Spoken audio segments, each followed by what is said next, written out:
যায়, দেখা যাচ্ছে যে টিফিনের পরে ক্লাসটা করতে চায় না।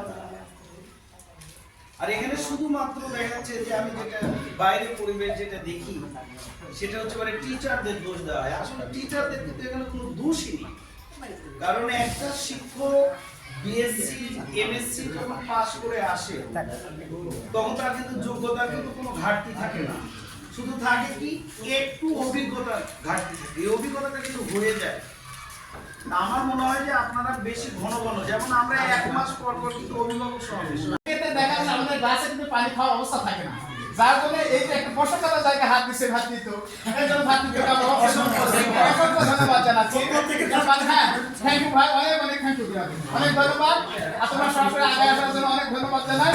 আমাদের সবসময় সমালোচনা আছে, সবার আমার সমালোচনা আছে, সেটা না কারণ ওই বাইরে শোনা লাভ নেই, সরাসরি স্পটে আসবে যে আপনার নামে কথা শুনছি কিংবা এই শুনছি, সমালোচনা হবে। মানুষ তো ভুলে যেতে পারে না, আমার ভুল থাকতে পারে, সরাসরি আমাকে হিট করছে। সবাই মিলে এই প্রতিষ্ঠানকে যেন আমরা সুন্দর করতে পারি।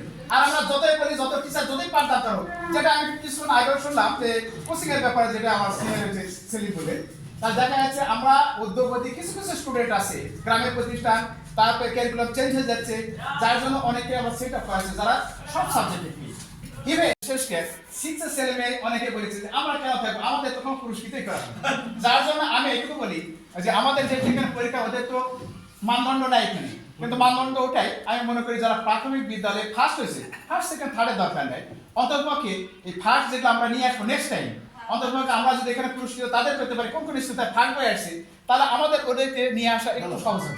তারা বলবে যে ওখানে গেলে প্রথমে আমরা পুরস্কারটা পাচ্ছি।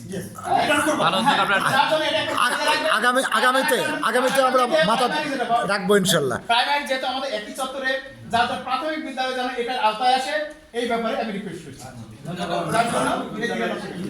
আচ্ছা।